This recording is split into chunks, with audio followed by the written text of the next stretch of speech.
Hey everybody, this is Allison from Allykatkreations. How are you? We're hearkening on a blood red full moon lunar eclipse. Buckle up. Buckle up.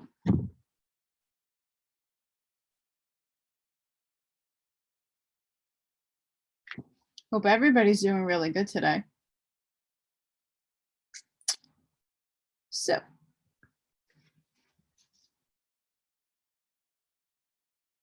it's a small one. So we're going to tackle it. And there's nothing in here telling me I can't read the whole thing.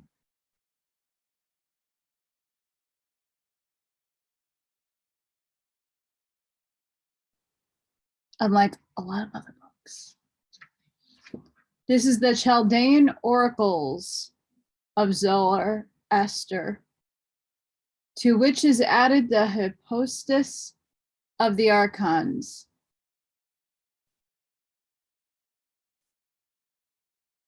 Circa 3rd century AD. Forward. Before I hit that forward, please make sure you hit that like button.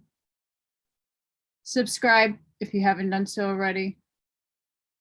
And share if this is something that other people might want to hear. Spread the knowledge. Even if it's something that you're not into, open mind, give it a chance. Remember, they have to tell you the secrets. And that's their karma. They have to tell you. So who knows what truth we can find in all these books that I read. Not all of it is, but there's little juicy tidbits in them. Always. The forward. The Chaldean Oracles comprise one of the most important collections of short statements, for the work is overall quite short, ever penned by mankind, largely unknown by those outside of theology and the occult. Early Gnostic writings such as this, nonetheless, framed the philosophical discourse which would later give rise to Christianity itself. Even as Gnosticism was oppressed and later forced underground, having fallen out of favor with the Romans, which had converted wholesale to their own quasi-Christian cult. Written sometime in the 2nd century or thereabouts, the Chaldean Oracles may have been the work of a certain Julian the Theurgist, who is the tradition claims the works were revealed by none other than the Zoroaster himself. It matters little where the actual origin lies, for the importance of the work revolves around its effect upon later philosophy, including the works of early Christians. Within the text is Hecate, referred to in various ways. The Phosphorus is indeed the feminine version of the same dispenser of wisdom, alluded to in almost every religion in some form or another. The concept of hierarchy is, as is usual, in case in any Gnostic text, important and central, everything being purposefully arranged in orderly systems, one level subjected to another, or emanating from another, in a system in which above all, or above almost all, sits a central, singular, unbroken power, which has the strange capability to be everything and nothing at the same time. Oh, I say that all the time. We are everything and nothing at the same time.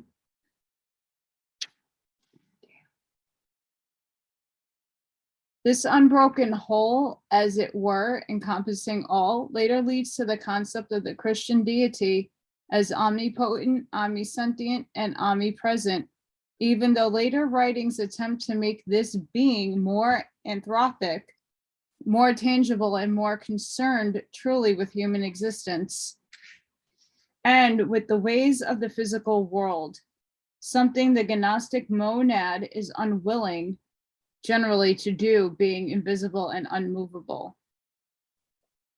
From this central total force, then comes a great set of powers and dichotomy, springs forth, witnessing and experiencing itself, after which come forth the incorporeal, ethereal powers and figures of existence, as well as the more physical, normal, and mundane beings, such as humans and animals. Within the Chaldean oracles, the purpose given for man is to ignore what might be termed the more childish side of the occult and mystic, whose powers are said here to be merely toys, and instead to ponder the great philosophical hierarchy of the text and the Gnostic teaching itself. In regards to the hypostasis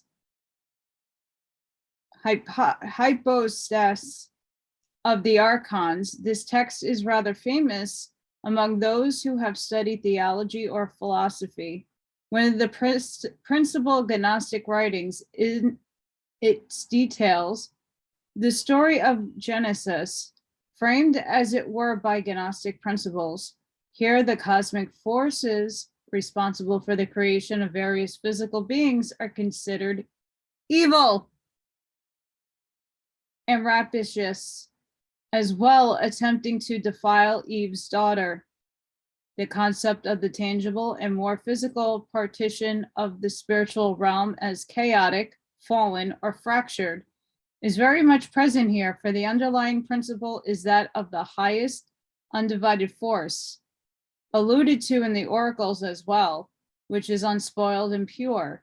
Fallen, corrupted forces then are responsible for many of the acts ascribed to the Christian God, which is seen as merely a reflection, partition, or egotistical tyrant spawned by aberrant processes, which is at best no better than Satan.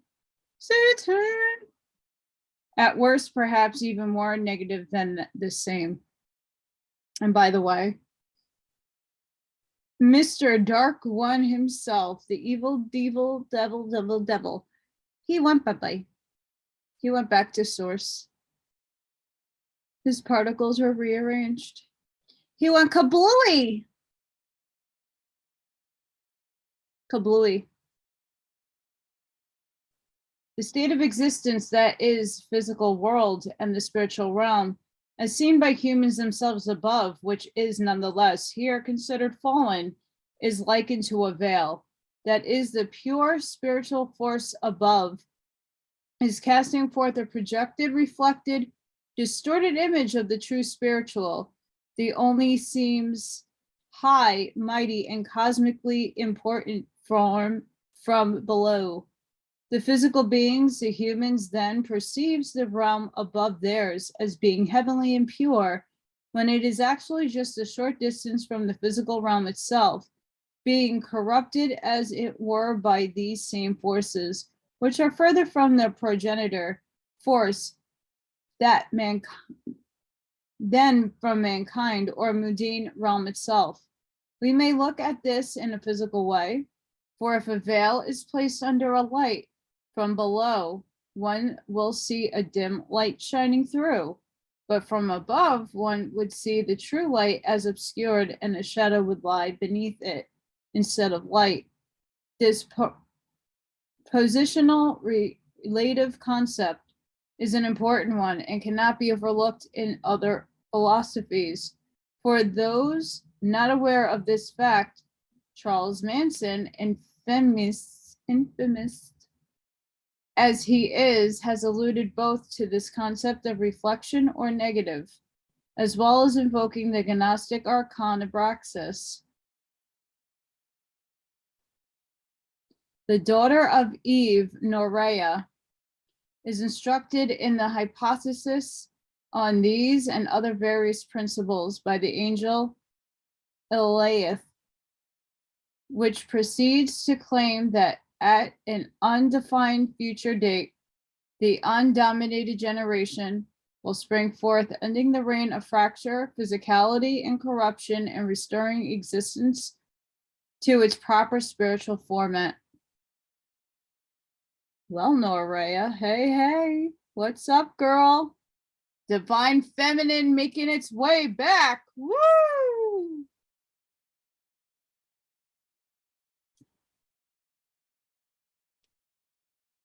Making its way back.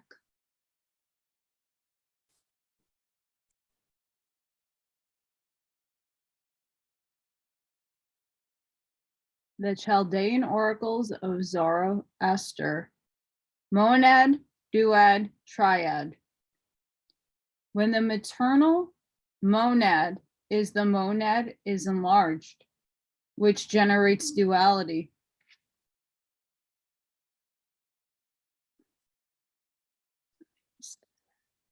For the duad sits by him and glitters with intellectual sections, and to govern all things and to order everything not ordered.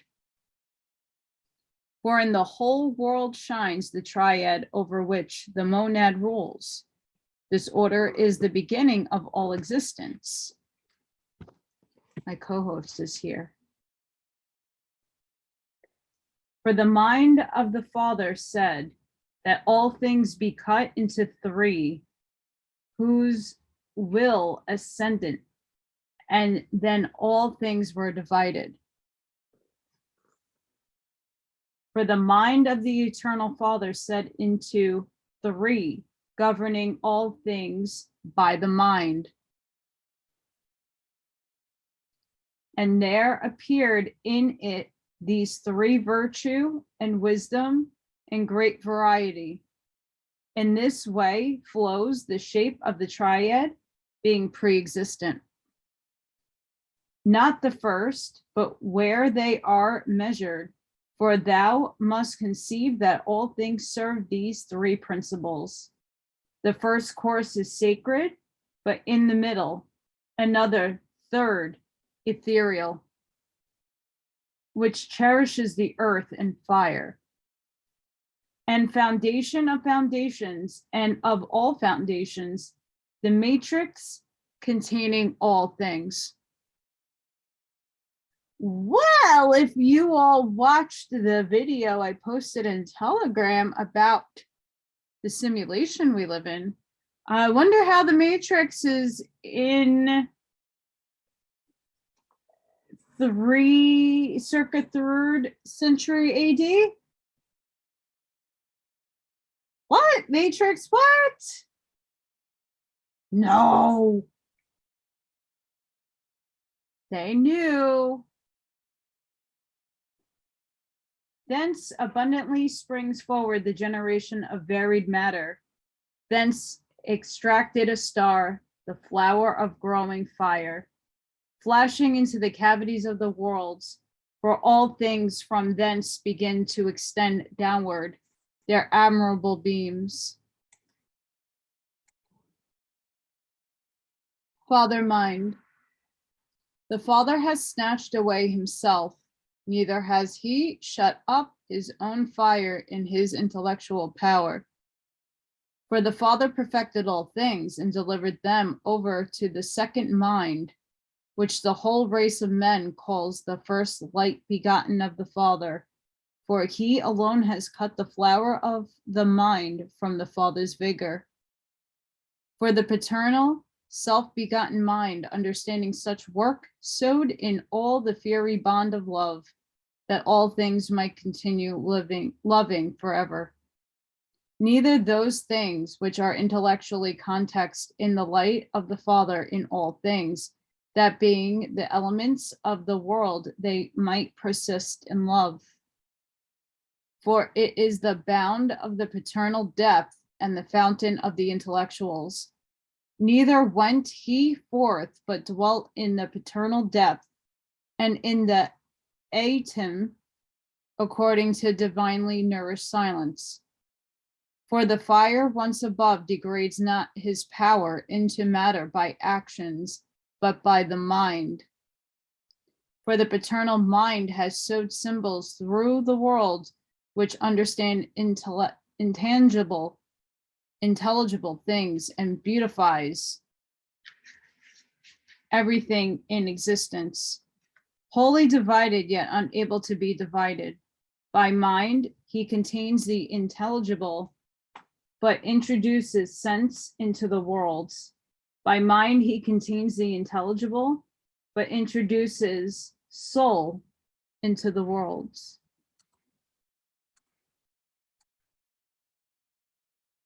Mind, the intelligible, intellectuals. And of one mind, the intelligible mind, for the mind is not without the intelligible. It exists not without it. These are intellectuals and the intelligible, which being understood, understand. For the intelligible is the ailment of the intellect.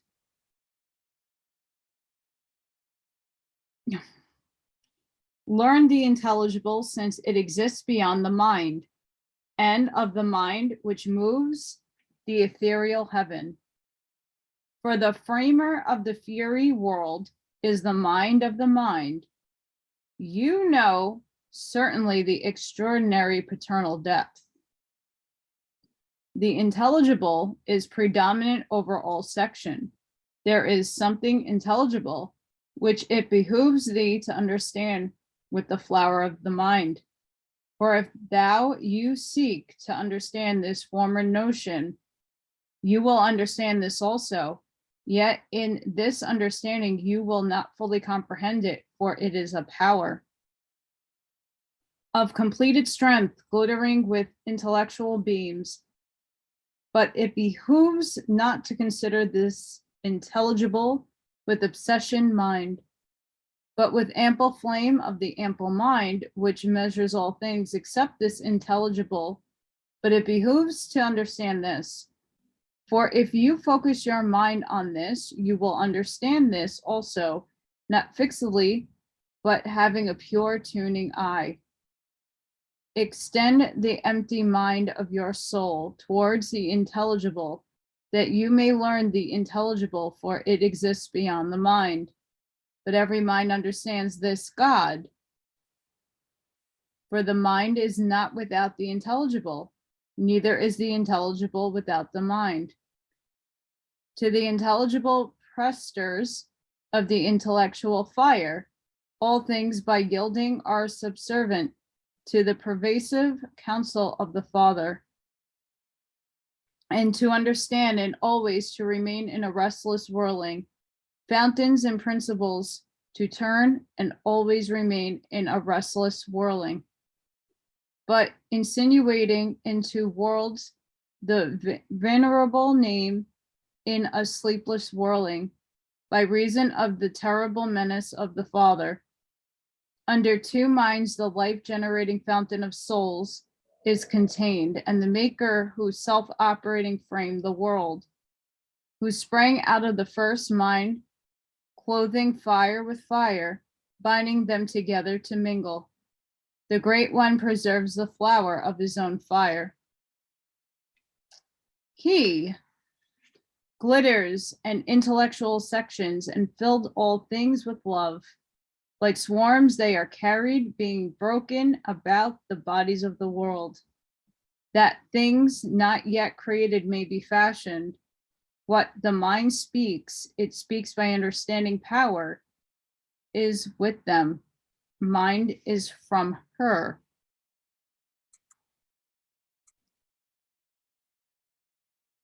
I don't know if I'm going to pronounce this properly. And I've heard this a lot before, but it might not project properly, so be mindful. Yangi's ideas, principles. These being may ascend into the lucid worlds, springing into them, and in which they are three penultimate. Beneath them lies the chief of immaterialness, principles which have understood the intelligible works of the Father. Disclose them in sensible works as in bodies, being the intermediate level betwixt the Father and matter, and producing manifest images of intangible things, and inscribing intangible things in the manifest frame of the world. The mind of the Father made a jarring noise, understanding by vigorous counsel singular ideas, and flying out of one fountain they sprang forth. For from the Father was the counsel and end, by which they are connected to the Father by alternate life in several different ways. But they are divided, being by intellectual fire distributed into other intellectuals.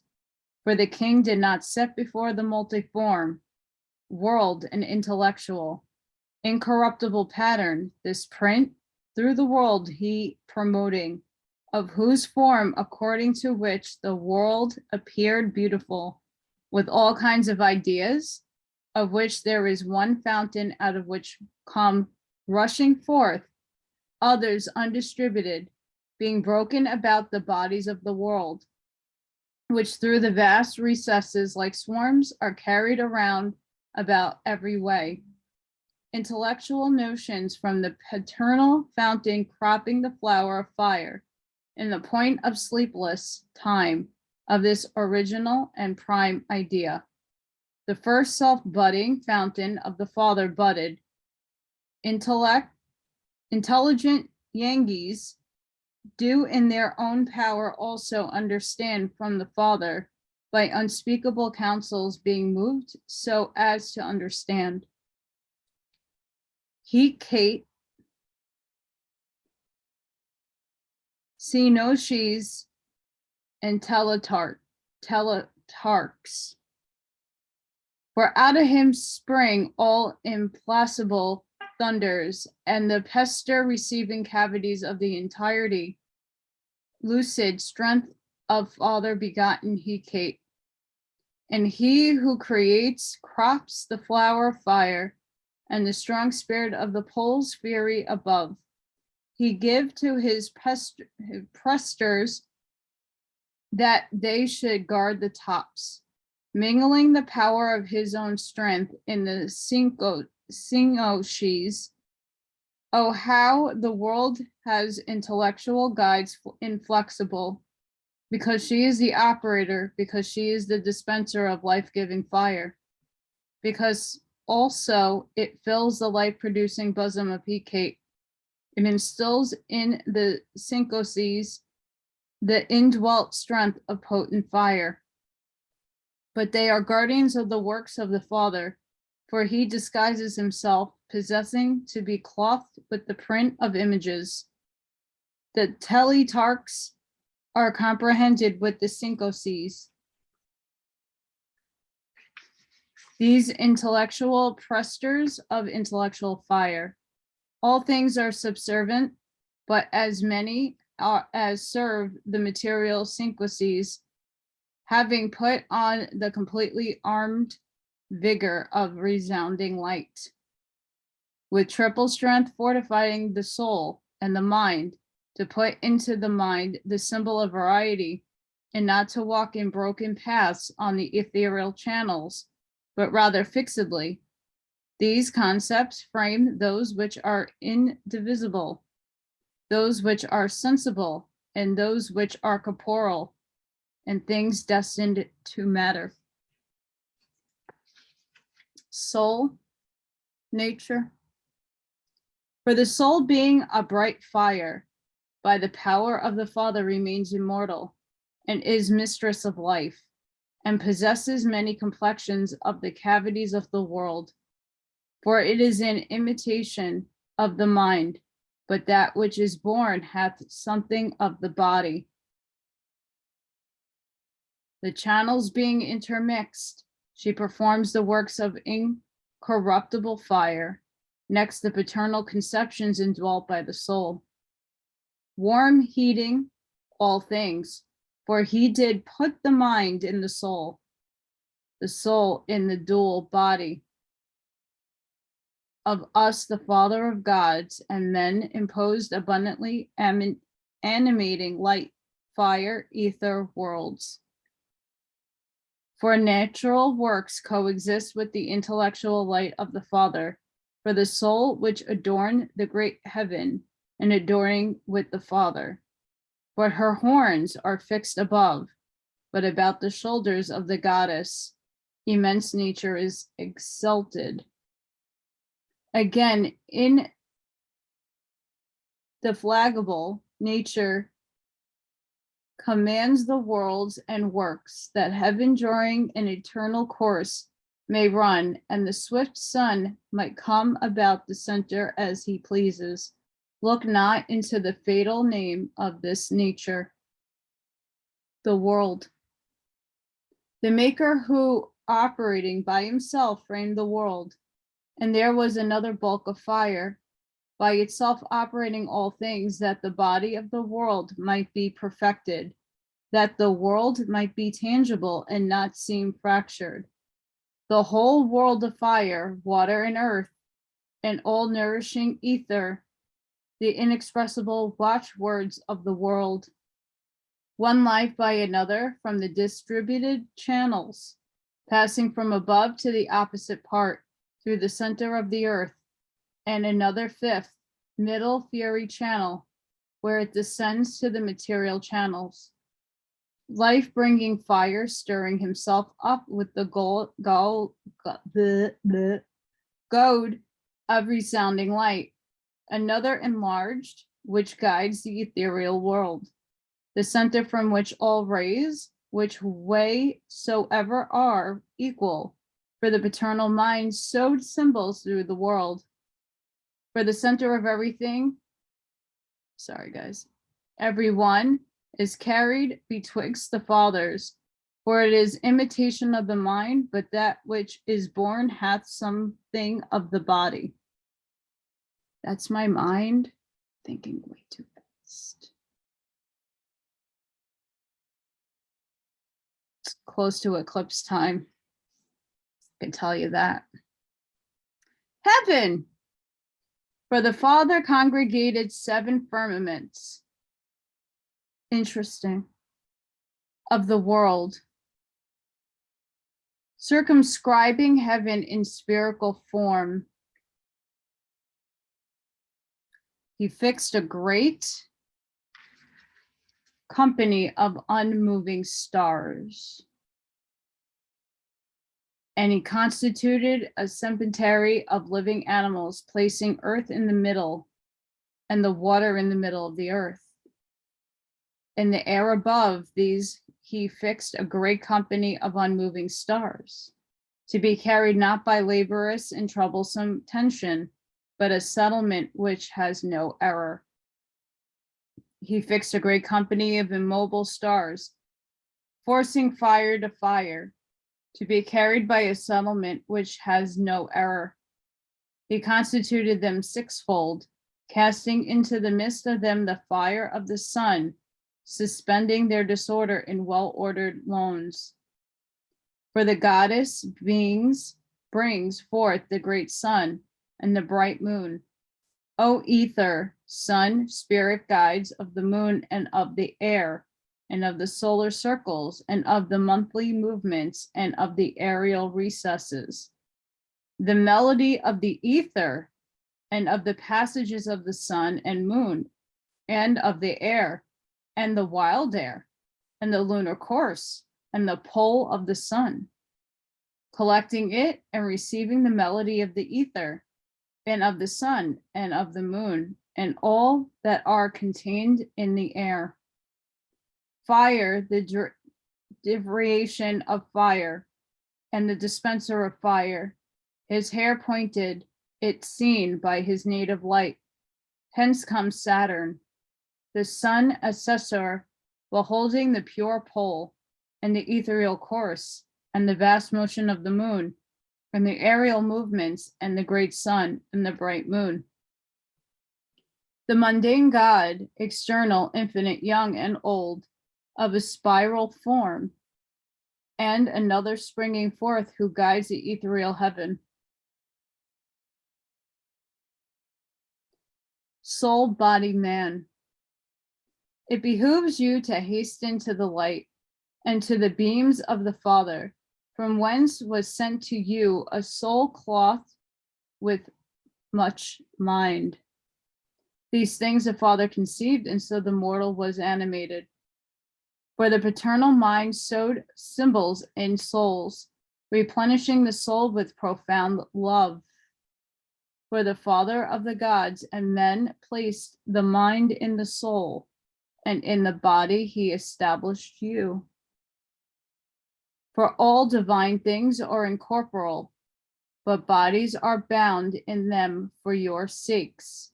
Incorporeals, not being able to contain the bodies by reason of the corporeal nature in which you are concentrated. And they are in God, attracting strong flames, descending from the Father, from which descending the soul crops of ethereal fruits, the soul nourishing flower. And therefore, conceiving the words of the Father, they avoid the audacious wing of fatal destiny. And through you see these soul manumitted, yet the Father sends another to make up the number. Certainly, these are superlatively blessed above all souls. They are sent forth from heaven to earth, and those rich souls which have inexpressible fates, as many of them as proceed from shining you, or from Jove himself, under the strong power of his might. Let the immortal depth of your soul be predominant, but all the eyes extend upward. Stoop not down to the dark world, beneath which continually lies a faithless depth, and Hades dark all over, squalid, delighting in images, unintelligible, pretentious, craggy, a depth, always rolling, always espousing, a shadowy, idle, breathless body. And the light-hating world and the wind currents by which many things are swallowed up. Seek paradise, seek the way of the soul, whence or by what order having served the body, to the same place from which thou didst flow. Thou must rise up again, joining action to sacred speech. Stoop not down, for a precipice lies below the earth, drawing through the ladder, which has 7 steps, beneath which is the throne of necessity. Enlarge not your destiny. The soul of men will in a manner clasp God to herself. Having nothing mortal, she is wholly inebriated from God, for she boasts harmony in which the mortal body exists.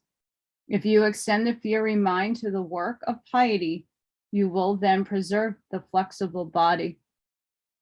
There is a room for the image also in the circumlucid place. Every way to the unfashioned soul stretch the reins of fire. The fire glowing cognition has the first rank. For the mortal approaching the fire shall have the light of God. For to slow mortal the gods are swift. The Furies are stranglers of men. Bludgeons, even of ill matter, are profitable and good. Let hope nourish you in the fiery angelical region, but the paternal mind accepts not her will until she go out of oblivion and pronounce a word inserting the remembrance of the pure paternal symbol. To these he gave the teachable character of life to be comprehended. Those that were asleep he made fruitful by his own strength. Defile not the spirit, nor deepen the visible aspect of life. Leave not the dross of matter on a precipice. Bring her not forth, lest going forth she have something. The souls of those who quit the body violently are most pure. The destroyers of the soul, which give her breathing, are easily loosened. In the side of sinister Hecate, there is a foundation of virtue, which remains entire within, not omitting her virginity. O man, the machine of boldest nature, subject not your mind to the vast measures of the earth, for the plant of truth is not upon earth, nor measure the measures of the sun, gathering together cannons. He is moved by the eternal will of the Father, not for your sake. Let alone the swift course of the moon, she runs ever by the impulse of necessity. The progression of the stars was not brought forth for your sake. The ethereal wide flight of birds is not voracious, and the dissections of entrails and victims, all these are toys, the supports of gainful cheats. Stay away from them if you intend to open the sacred paradise of piety, where virtue, wisdom, and equity are assembled. For your vessel, the beasts of the earth shall inhabit. These the earth bewails, even to their children. That's some serious shit. I have to love my neighbors.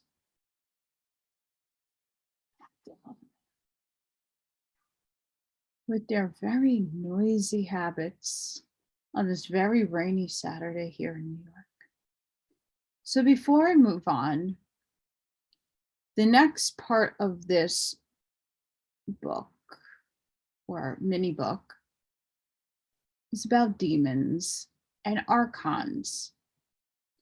Now I'm putting a disclaimer here for anybody who cannot, there's no invoking anything, just talking about the topics.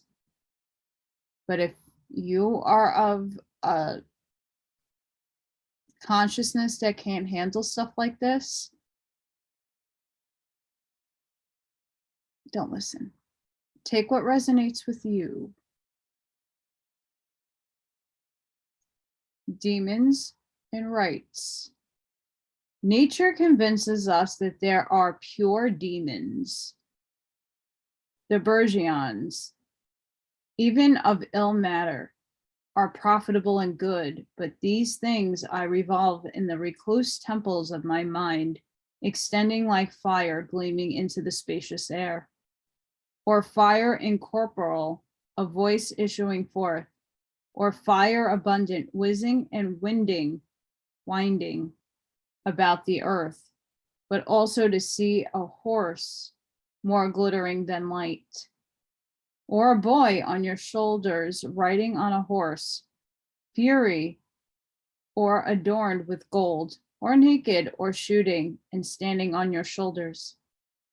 If you speak often to me, you will see absolutely that which is spoken, for then neither appears the celestial concave bulk, nor do the stars shine. The light of the moon is covered. The earth stands not still, but all things appear as thunder. Invoke not the self-conspicuous image of nature, for you must not behold these before your body is initiated. When soothing souls, they always seduce them from these mysteries. Certainly out of the cavities of the earth spring terrestrial dogs, which show no true sign to mortal man.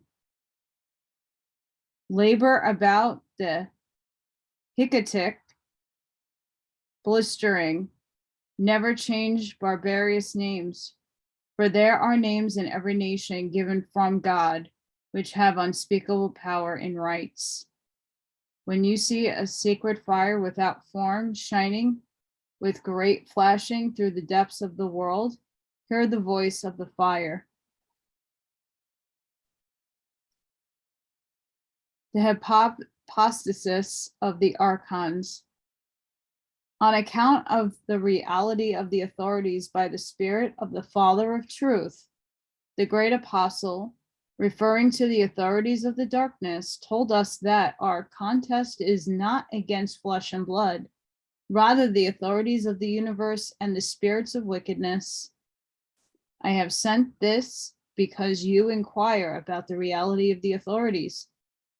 Their chief is blind because of his power and his ignorance and his arrogance. He said, with his power, it is I who am God. There is none apart from me. When he said this, he sinned against the entirety, and the speech approached incorruptibility. Then there was a voice that came forth from incorruptibility saying, you are mistaken, Samael, which is to say, the God of the blind. His thoughts became blind, and having expelled his power, that is the blasphemy he had spoken, he pursued it down to chaos and the abyss. His mother, at the instigation of Pistis Sophia, one of the reasons why I'm reading this, and she established each of her offspring in conformity with its power after the pattern of the realms that are above. For by starting from the invisible world, the visible world was invented.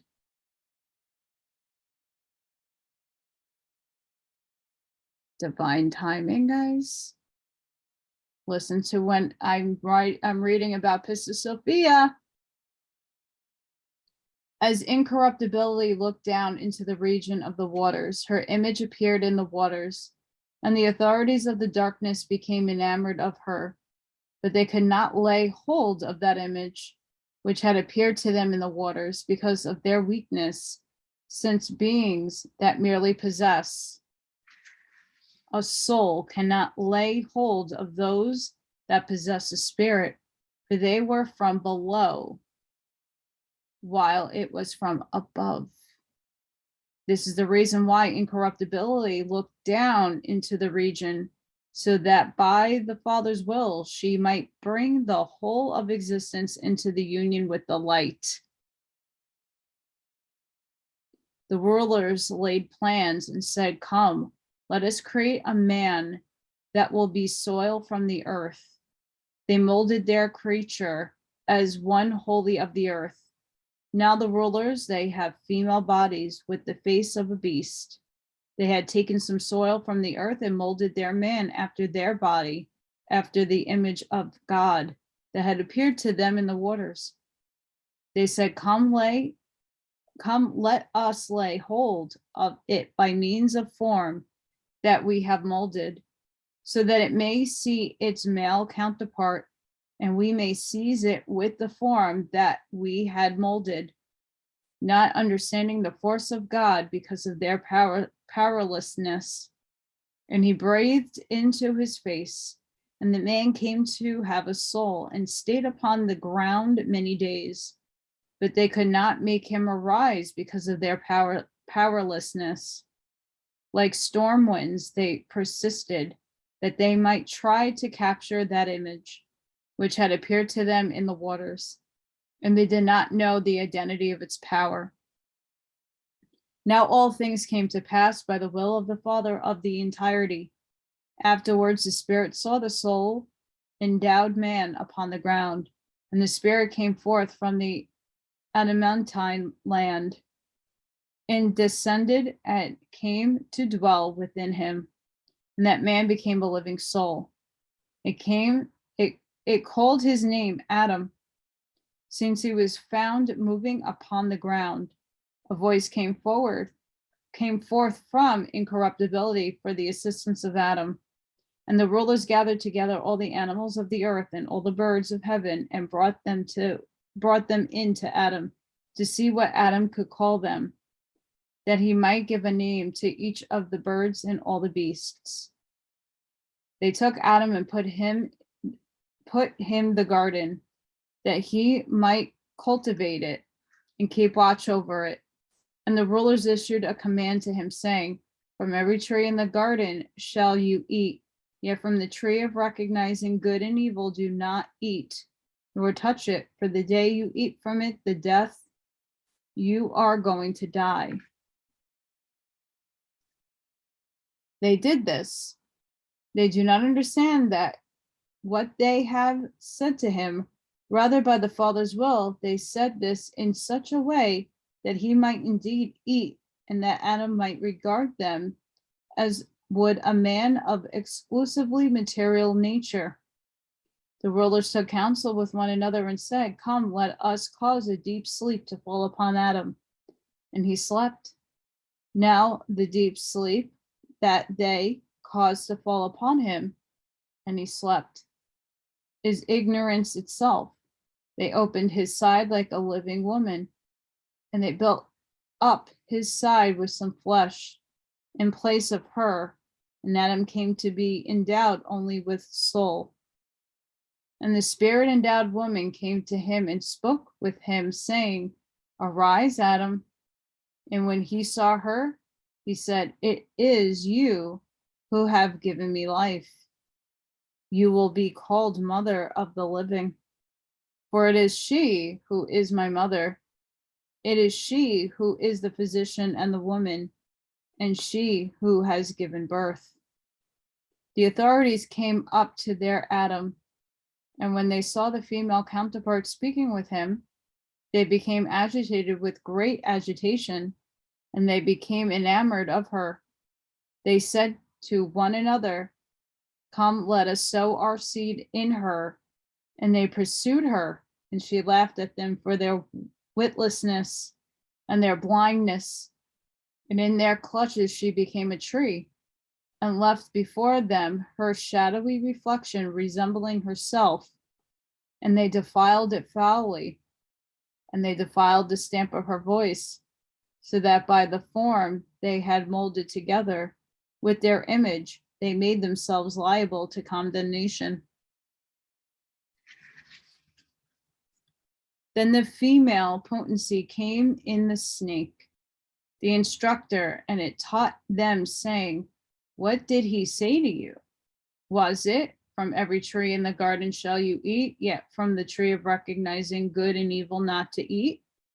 The carnal woman said, "Not only did he say, 'Do not eat,' but even 'do not touch it, for the day you eat from it, with death you are going to die.' And the snake, the instructor, said, 'With death you shall not die,' for it was out of jealousy that he said this to you. Rather, your eyes shall open, and you shall come to be like gods, recognizing good, evil, and good."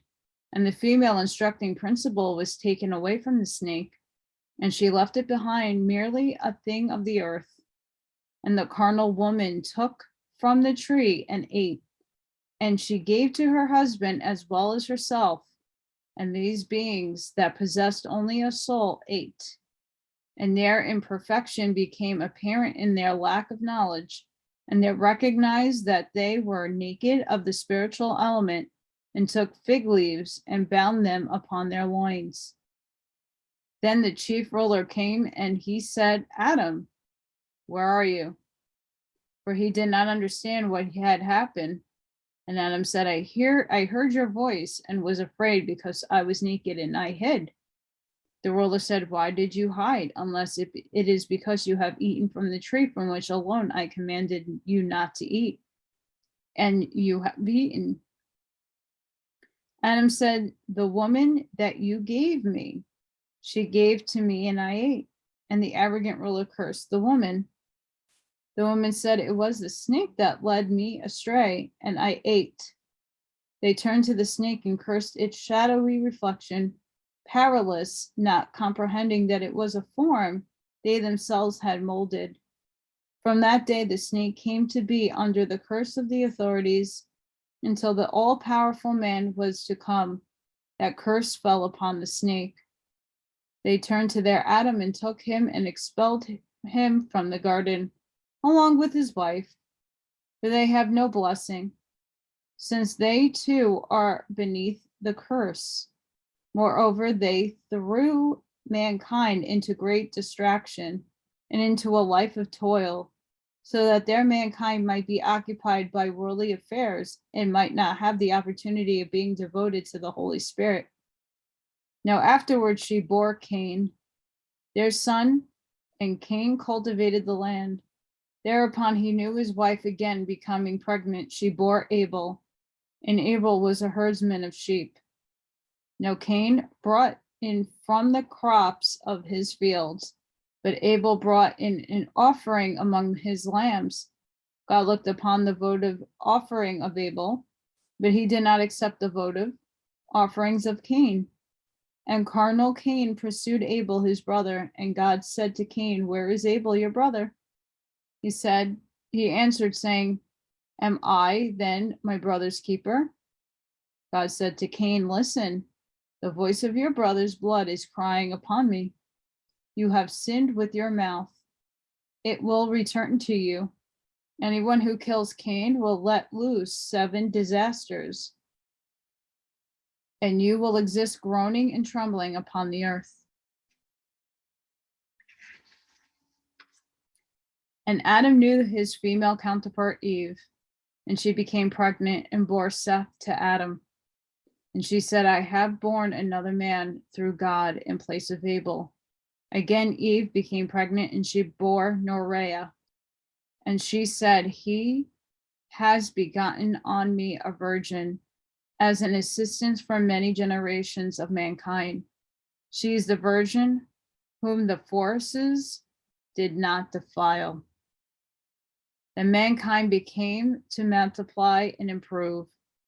The rulers took counsel with one another and said, "Come, let us cause a flood with our hands and obliterate all flesh from man to beast." But when the ruler of the forces came to know of their decision, he said to Noah, "Make yourself an ark from some wood, yet does not rot, and hide in it, you and your children and the beasts and the birds of heaven from small to large, and set it upon Mount Seir." Then Norea came to him, wanting to board the ark, and when he would not let her, she blew upon the ark and caused it to consume by fire. Again, he made the ark for a second time. The rulers went to meet her, intending to lead her astray. Their supreme chief said to her, "Your mother Eve came to us," but Norea turned to them and said to them, "It is you who are the rulers of the darkness. You are accursed, and you did not know my mother. Instead, it was your female counterpart that you knew. For I am not your descendant, rather it is from the world above that I come." The arrogant ruler turned with all his might, and his countenance became like a black void. He said to her presumptuously, "You must render service to us, as did also your mother Eve, for I have been given this power." But Norea turned with great might, and in a loud voice she cried out to the Holy One, the God of the entirety, "Rescue me from the rulers of unrighteousness and save me from their clutches forthwith." The angel came down from the heavens and said to her, "Why are you crying up to God? Why do you act so boldly towards the Holy Spirit?" Norea said, "Who are you?"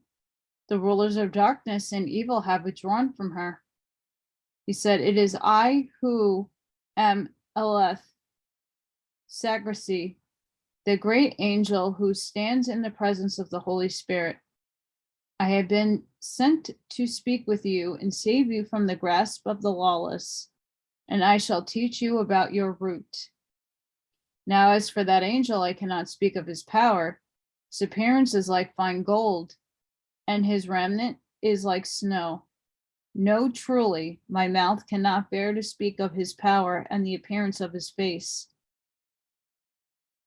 Alethel, the great angel, spoke to me. "It is I," he said, "who am understanding. I am one of the 4 light givers, who stand in the presence of great invisible spirit. Do you think these rulers have any power over you?" None of them can prevail against the root of truth, for on its account he appeared in the final ages, and these authorities will be restrained. And these authorities cannot defile you, and their generation for your abode is in incorruptibility, where the Virgin Spirit dwells, who is superior to the authorities of chaos and to their universe. But I said, Sir, teach me about the faculty of these authorities. How did they come into being, and by what kind of genesis, and of what material, and who created them in their force? And the great angel Elef, understanding, spoke to me. Within limitless realms dwells incorruptibility. Sophia, who is called Pistis, wanted to create something alone without her consort, and her product was a celestial thing. A veil exists between the world above and the realms that are below, and shadow came into being beneath the veil, and that shadow became matter, and that shadow was projected apart, and what she had created became a product in the matter, like an aborted, and it assumed a plastic form molded out of shadow, and became an arrogant beast resembling a lion. And it was androgynous, as I have already said, because it was from matter that it derived. Opening his eyes, he saw a vast quantity of matter without limit, and he became arrogant, saying, It is I who am God, and there is none other apart from me. When he said this, he sinned against the entirety, and a voice came forth from above, the realm of absolute power, saying, You are mistaken, Samael, which means God of the blind. And he said, If any other thing exists before me, let it become visible to me. And immediately Sophia stretched forth her finger and introduced light into matter, and she pursued it down to the region of chaos. And she returned up to her light, once again darkness and matter. Now I'm hoping Pistis Sophia is starting to make sense to people. This ruler, by being androgynous, made himself a vast realm, an extent without limit, and he contemplated creating offspring for himself, and created for himself 7 offspring, androgynous just like their parent. And he said to his offspring, It is I who am God of entirety. And Zoe, the daughter of Pistis Sophia, cried out and said to him, You are mistaken, Sakla, for which the alternative name is Yaldabaoth. She breathed into his face, and her breath became a fiery angel for her. And the angel bound Yaldabaoth and cast him down into the Tartarus below the abyss. Now when his offspring, Sabaoth, saw the force of that angel, he repented and condemned his father and his mother, Matter. He loathed her, but he sang songs of praise up to Sophia and her daughter Zoe. And Sophia and Zoe caught him up and gave him charge in the 7th heaven, below the veil between above and below. And he is called God of the forces, Sabaoth, since he is above the forces of chaos, for Sophia established him. Now when these things had come to pass, he made himself a huge square chariot of cherubim, and infinitely made angels to act as ministers, and also harps and lyres. And Sophia took her daughter Zoe, and had her sit upon his right to teach him about the things that exist in the 8th layer of existence. And the angel of wrath she placed upon his left. Since that day, his right has been called life, and the left has come to represent the unrighteousness of the realm of absolute power above. It was before your time that they came into being. Now when Yaldabaoth saw him in the great splendor, And at this height, he envied him, and the envy became an androgynous product. And this was the origin of envy. And envy engendered death, and death engendered his offspring and gave each of them charge of its heaven.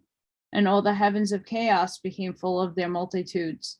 But it was by the will of the Father of the entirety that they all came into being after the pattern of all things above, so the sum of chaos might be obtained. There I have taught you about the pattern of the rulers, and the matter in which it was expressed, and their parent and their universe. But I said, Sir, am I also from their matter? You, together with your offspring, are from the primeval Father, from above, out of the imperishable light. There are souls are come. Thus the authorities cannot approach them because of the spirit of truth present within them. And all who have come acquainted with the way exist deathless in the midst of dying mankind. Still, the sown element will not become known now. Instead, after 3 generations, it will come to be known, and it was freed from the bondage of the authorities' error. Then I said, Sir, how much longer? He said to me, until the moment when the true man, with a modeled form, reveals the existence of the Spirit of truth, which the Father has sent. Then he will teach them about everything, and he will anoint them with the unction of life eternal, given him the undominated generation. Then they will be freed of blind thought, and they will trample underfoot death, which is of the authorities, and they will ascend into the limitless light where the sown element belongs.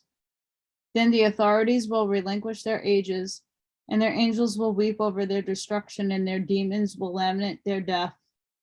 Then all the children of the light will truly acquainted with their truth and their root, and the Father of the entirety and the Holy Spirit. They will all say with a single voice, the Father's truth is just, and the Son's presides over the entirety, and from everyone unto the ages of ages, holy, holy, amen.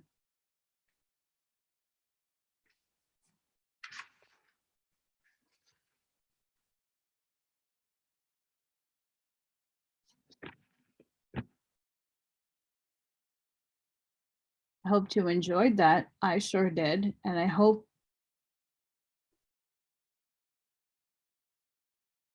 we understand Pistis Sophia a little bit better, because it's very repetitious. It's not easy to quite grasp everything because it's very repetitive, but it talks about Pistis Sophia in a very nice way.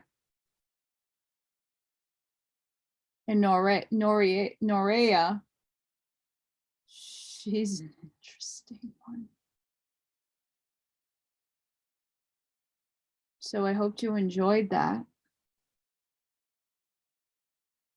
Sending each and every one of you love and light. Please be safe. It is a full moon. It is a blood moon, full moon, lunar eclipse.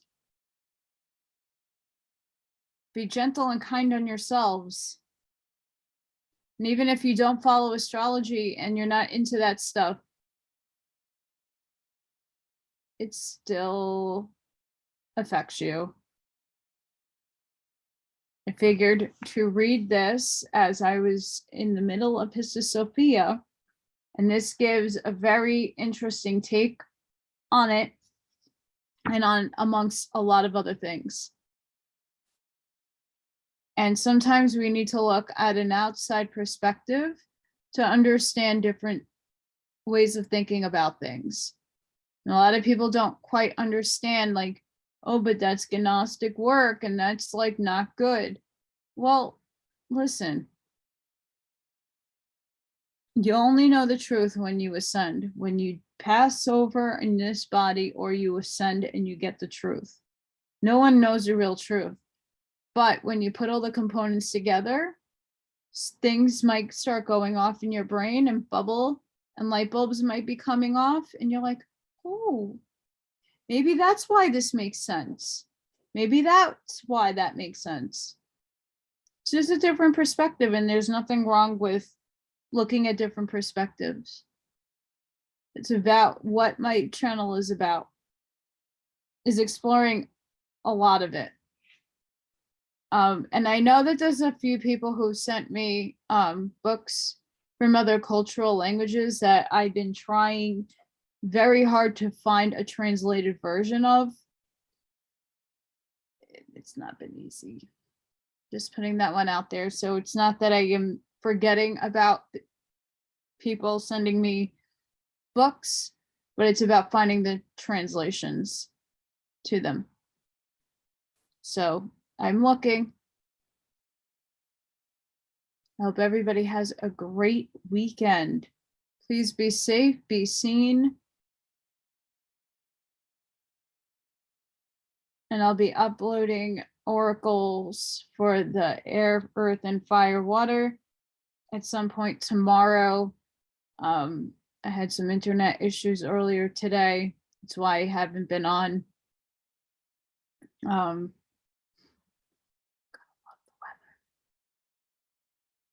So I hope everybody has a great time. Be safe, be seen. I'll see you on the next one.